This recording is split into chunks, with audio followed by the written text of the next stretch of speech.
नमस्कार। मनुस्मृति एपिसोड 14 अध्याय 4 विधि और निषेध।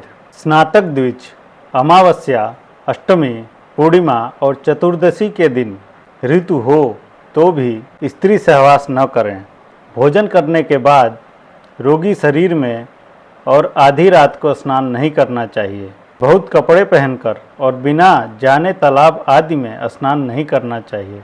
देवमूर्ति, गुरु, राजा, स्नातक, आचार्य, पिला गौ और यज्ञ में दीक्षित पुरुष की छाया को कभी नहीं उल्लंघना चाहिए।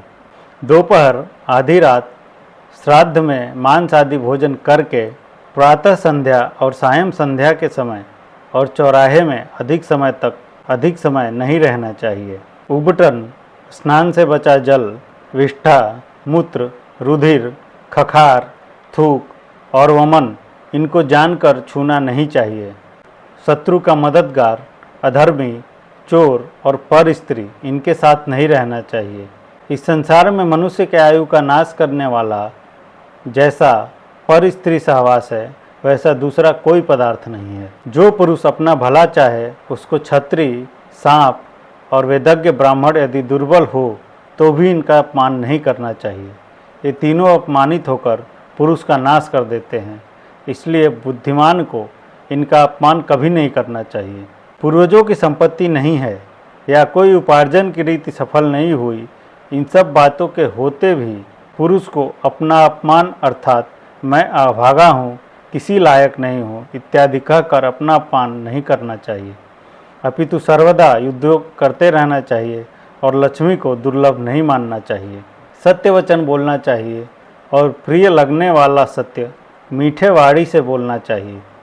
जो प्रिय न लगे ऐसा सत्य भी नहीं कहना चाहिए और प्रिय लगने वाली झूठी बात भी नहीं कहना चाहिए।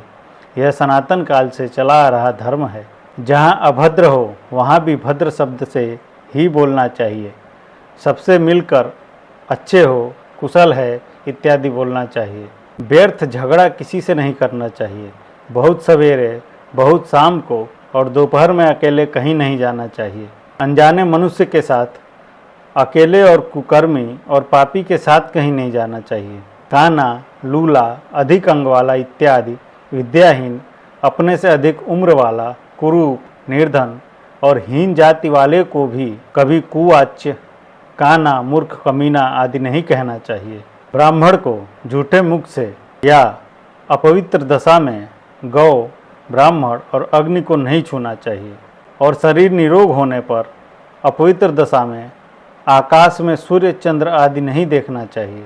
अपवित्र दशा में गौ, ब्राह्मण और अग्नि का स्पर्श हो जाने पर जल से नेत्र श्राद्धि इंद्रियों का स्पर्श करें और गिरी हथेली से नाभि को छुएं।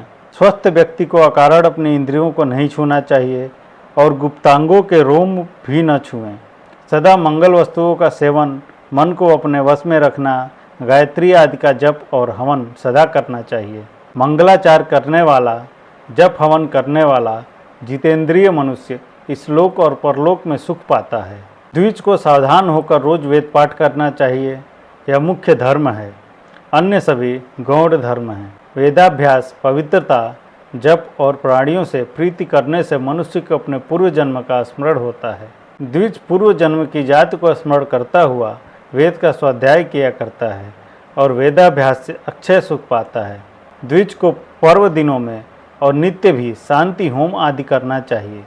अष्टका और अन्वष्टका में श्राद्ध द्वारा पितरों का पूजन करना चाहिए। हवन स्थान से दूर पर मलमूत्र का त्याग, पैर धोना, झूठे अन्न का त्याग इत्यादि करना चाहिए। शौच, दातून, स्नान, अंजन, लेपन और देवता का पूजन यह सब प्रातः काल में ही करना चाहिए। पर्व दिनों में देव मूर्ति, श्रेष्ठ ब्राह्मण, राजा, पिता और गुरुजनों का दर्शन अवश्य करना चाहिए। गुरु आदि वृद्ध मान्य पुरुष घर पधारें तो उनको प्रणाम करना चाहिए। बैठने को आसन देना चाहिए। हाथ जोड़कर पास बैठना चाहिए और जाने लगें तो कुछ दूर पहुंचाने को जाना चाहिए। गृहस्थ को आलस्य छोड़कर श्रुति और स्मृति में कहे हुए कर्म, वेद पाठ, व्रत आदि और नित्य कर्म और धर्म का मूलभूत सदाचार को सदा करना चाहिए।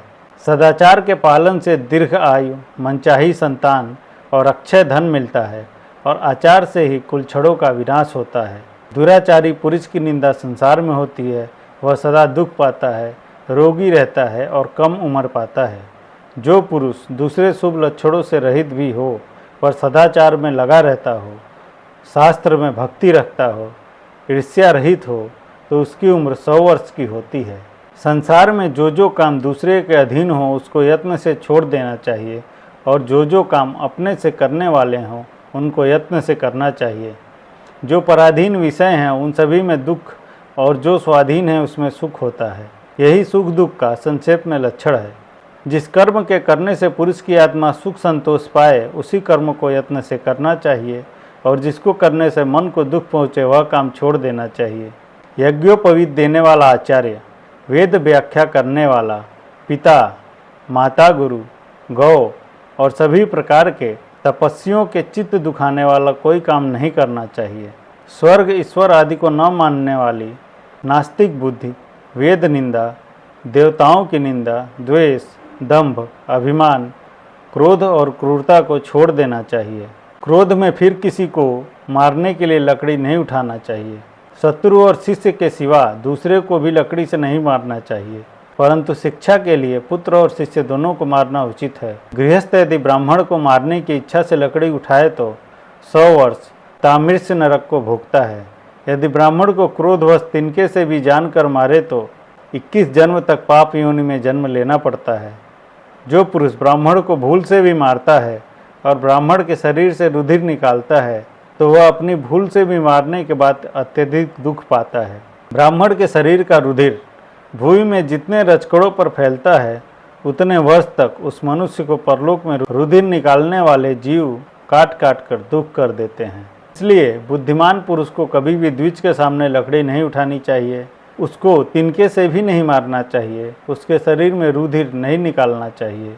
अधर्मी पापी पुरुष, झूठी गवाही देकर धन लेने वाला और नित्य हिंसा में लगा हुआ इस लोक में सुख नहीं पाते, वह सदा दुखी रहते हैं। अधर्मी पापी पुरुष की दशा बदलती अर्थात उन्नति आदि होते देखकर पुरुष को धर्माचरण करने में दुख भी होता हो तब भी धर्माचरण को नहीं छोड़ना चाहिए।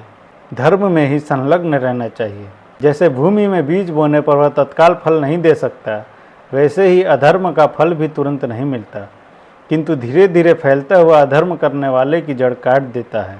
अधर्म का फल यदि अधर्म करने वाले को नहीं मिला तो उसके पुत्र को मिलता है, पुत्र को नहीं मिला तो पौत्र को अवश्य मिलता है, परंतु कभी निष्फल नहीं जाता। अर्थात बिना फल भोग दिए अधर्म पीछा नहीं छोड़ता। अधर्मी पहले धन आदि से बढ़ता है, सुख भोगता है, अपने शत्रुओं को जीत लेता है, लेकिन अंत में जड़ मूल से नष्ट हो जाता है।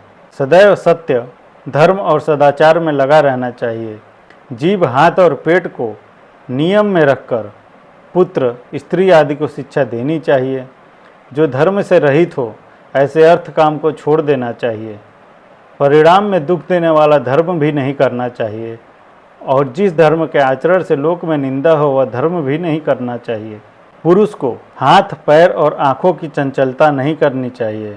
झूठी, सच्ची, लोक निंदा आदि से वाणी की चंचलता भी नहीं रखनी चाहिए और दूसरे को हानि पहुंचाने का विचार भी नहीं करना चाहिए। जिस उत्तम मार्ग का आचरण अपने बाप दादा ने किया हो उसी मार्ग का आचरण करना चाहिए।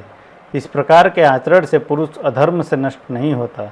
ऋत्विक, पुरोहित, आचार्य, मामा, अतिथि, आश्रित, बालक, बूढ़ा, रोगी, वैद्य, जाति के पुरुष, नातेदार, कुटुंबी, माता, पिता, देवरानी, जेठानी, ननद, भाभी आदि भाई, पुत्र, स्त्री, बेटी और नौकरों के साथ झगड़ा नहीं करना चाहिए। गृहस्थ इसके साथ झगड़ा न करे तो सभी पापों से छूट जाता है और इनको वश में करके सब लोक में जय पाता है। आचार्य ब्रह्मलोक का स्वामी है, पिता प्रजापति, अतिथि इंद्रलोक के, ऋत्विक देवलोक का प्रभु है, पुत्र वधु आदि अप्सरा लोक की अधीश्वरी हैं, कुटुंबी वैश्य देवलोक, नातेदार वरुण लोक और पिता माता भूलोक के ईश्वर हैं। बालक, वृद्ध, दुर्बल और रोगी आकाश के ईश्वर हैं। बड़ा भाई पिता के समान है। स्त्री और पुत्र को अपना शरीर जानना चाहिए। अपनी छाया दासजन है और पुत्री कृपा पात्र है। इस कारण इन सब लोगों से अपना अपमान होने पर भी उसको सहन कर लेना चाहिए, किंतु झगड़ा नहीं करना चाहिए। वीडियो को लाइक करिए, चैनल को सब्सक्राइब करिए और वीडियो को दोस्तों में, रिश्तेदारों में, WhatsApp groups, Hindu WhatsApp group, Hindu Facebook groups पर शेयर करना ना भूलें, जिससे समाज में मनु स्मृति के बारे में जो भ्रांतियाँ फैली हुई हैं वो मिट सकें। धन्यवाद। मिलते हैं अगले वीडियो में।